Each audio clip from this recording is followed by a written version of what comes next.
While King Charles was lying in a hospital bed fighting cancer, something was happening back at the palace. Staff were being moved, access to the king was being controlled, decisions were being made about the royal estates, about the household, about who was in and who was out, without Charles's direct involvement. And the person at the center of all of it was Camilla. Today we are getting into exactly what shifted during those months, who lost power, and why certain people inside Buckingham Palace are still furious about it. But before we get to that, you need to quickly understand how far Camilla has come, because without that context, the rest of this story makes no sense. In the 1990s, Camilla Parker Bowles was arguably the most hated woman in Britain. The public blamed her for the collapse of Charles and Diana's marriage. The palace wanted nothing to do with her publicly. Even Charles's own mother, Queen Elizabeth II, reportedly refused to be in the same room as her for years.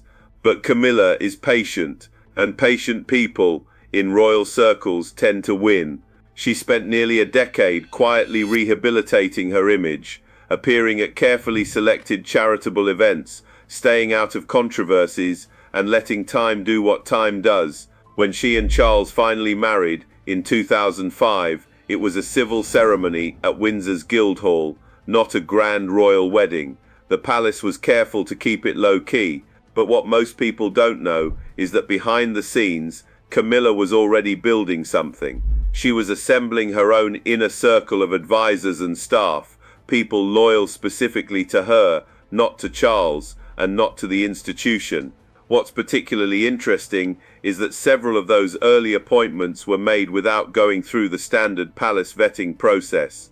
Sources close to the household at the time described it as Camilla setting up a parallel operation inside Clarence House. By the time Charles became king in September 2022, Camilla had spent nearly 2 decades preparing for exactly this moment. She wasn't walking into Buckingham Palace as a newcomer. She was walking in with a team, a strategy, and a very clear sense of what she wanted. The question is, how far was she willing to go to get it? But then came the diagnosis, and everything accelerated faster than anyone inside the palace was prepared for.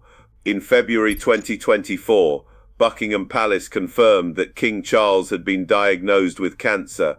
The statement was deliberately vague. They did not name the type of cancer. They did not give a prognosis. They simply said the king would be stepping back from public duties while undergoing treatment. What they didn't say, what they couldn't say, was that the internal machinery of the monarchy was suddenly running without its central figure. Charles, by all accounts, was significantly more unwell than the palace let on publicly. Sources within the household described a king who was exhausted, in pain, and unable to engage with the day-to-day operational decisions that a functioning monarchy requires. And into that vacuum stepped Camilla. Now, to be fair, this is not unusual in royal history. When a monarch is incapacitated, the consort often steps forward. But what reportedly happened here went beyond the ceremonial. According to sources cited by multiple royal correspondents, Camilla began making decisions about staff, about scheduling, about access to the king that would normally require Charles's direct approval. She was, in the words of one insider, running the house. But here's what makes this particularly significant. The decisions being made weren't just logistical, they were structural. Appointments were being shifted, priorities were being reordered, and certain long-serving members of the king's personal household, people who had been with Charles for decades, suddenly found themselves on the outside of conversations they had always been part of. The palace publicly said everything was fine, but behind the doors of Buckingham Palace, something was changing, and it was changing fast. Now here is where the story gets truly remarkable, because when we talk about what Camilla took, we are not talking about jewelry or artwork lifted from a palace wall. We are talking about something far more valuable in royal circles: power, access, control. And according to sources familiar with the internal workings of the household, what shifted during Charles's illness was nothing less than the operational centre of gravity of the British monarchy. Let's be specific about what that means. First, staff control. Camilla's team began exerting influence over which members of staff had direct access to the king.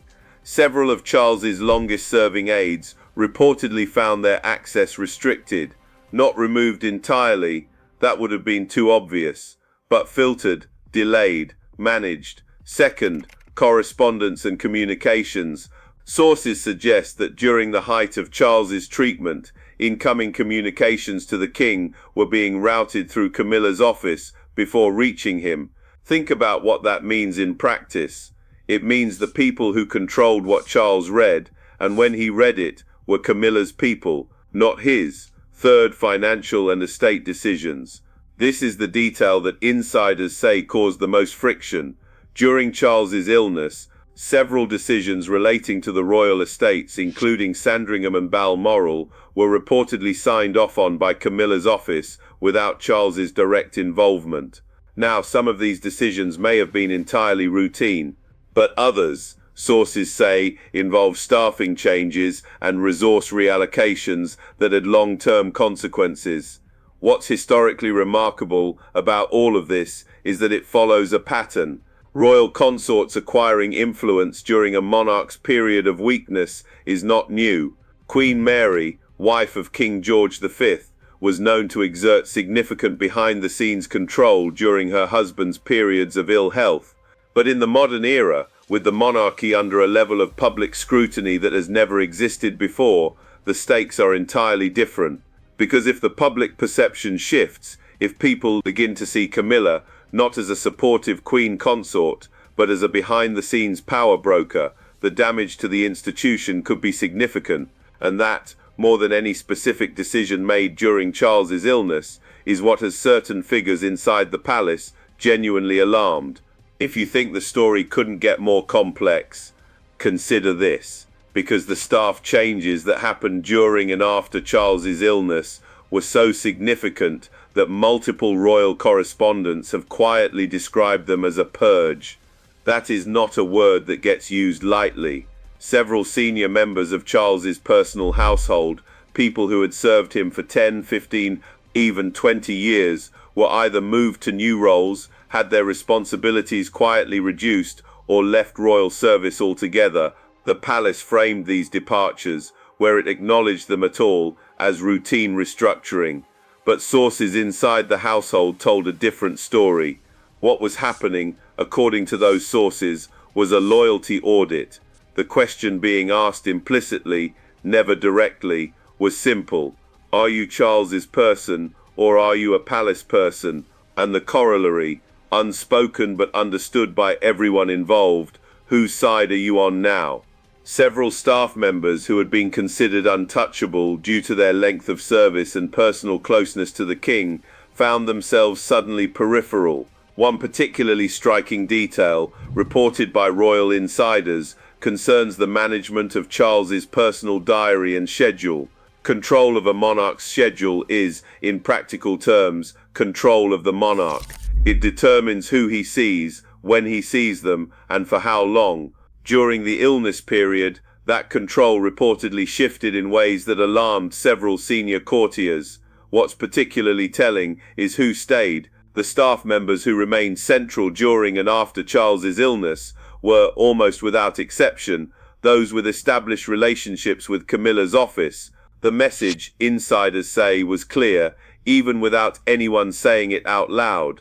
A new order was being established inside Buckingham Palace, and it had Camilla's fingerprints all over it. But Charles is not a passive figure in all of this, because the picture that emerges from sources close to both camps is not one of a king being manipulated without his knowledge. It is something more nuanced, and in many ways more troubling. Charles, according to multiple sources, was aware of much of what was happening. He knew that Camilla's team was more involved in day-to-day decisions than was traditional. He knew that certain staff members were being sidelined, and he allowed it. The question that insiders have been asking ever since is, why? One theory, and it is the one most frequently cited by those closest to the king, is that Charles made a deliberate calculation during the darkest period of his illness. He was uncertain about his prognosis, he was exhausted, and he trusted Camilla, trusted her in the way that only someone who has been through what they have been through together can trust another person. But trust, in royal circles, has a complicated relationship with power. Because what Charles may have intended as a temporary arrangement, let Camilla handle things while I recover, appears to have calcified into something more permanent. Sources describe a growing tension in the months following Charles's return to public duties. Certain decisions that had been made during his absence were, by then, effectively irreversible. Staff who had been moved were gone. Structural changes to how the household operated had become the new normal. And when Charles's own people, the aides who had survived the reshuffling, raised concerns, they reportedly found the king unwilling to revisit what had been done. One source described it as Charles being caught between loyalty to Camilla and loyalty to the institution. But there is another layer to this, because several of the decisions made during Charles's illness, particularly around the estates and financial matters, reportedly became known to William, and William, sources say, was not pleased. The relationship between William and Camilla has always been complex, publicly cordial, privately considerably more guarded, and the events of the past year appear to have deepened that guardedness significantly. The heir to the throne, according to those close to him, is watching what is happening inside Buckingham Palace very carefully, and he is drawing his own conclusions. The institution has survived scandals, abdications, divorces, and the death of the most beloved royal in its modern history, but it has never faced quite this combination of pressures at once. A king who is unwell and whose long-term health trajectory remains genuinely uncertain, a queen consort who has, according to insiders, used that uncertainty to quietly expand her influence in ways that were never formally sanctioned, a Prince of Wales who is increasingly aware that the institution he will one day inherit may look very different from the one he was prepared to lead, and a public that is watching all of it through the lens of a media environment that is more unforgiving and more penetrating than anything the palace has ever had to navigate before. What Bauer's reporting ultimately points to is a monarchy in the middle of an unannounced transition, not a formal one, not a declared one, but a real one. Power is moving, quietly, as it always does in royal circles, but it is moving, and the direction it is moving in, away from the traditional courtier class and toward Camilla's inner circle, has implications that will shape the British crown for years to come. So here is what we are left with: a king who allowed more to happen during his illness than the palace will ever officially acknowledge, a queen consort who used that window, whether deliberately or instinctively, to consolidate influence in ways that cannot easily be undone, and an institution that is quietly, and perhaps irreversibly, changing. The question is, does it matter? Is what Camilla did during Charles's illness a betrayal of trust, or simply what any capable partner would do in a crisis? Is the monarchy stronger for having a queen consort willing to take charge, or is it more fragile for having allowed that to happen without scrutiny? And what does William do next? Let me know what you think in the comments below.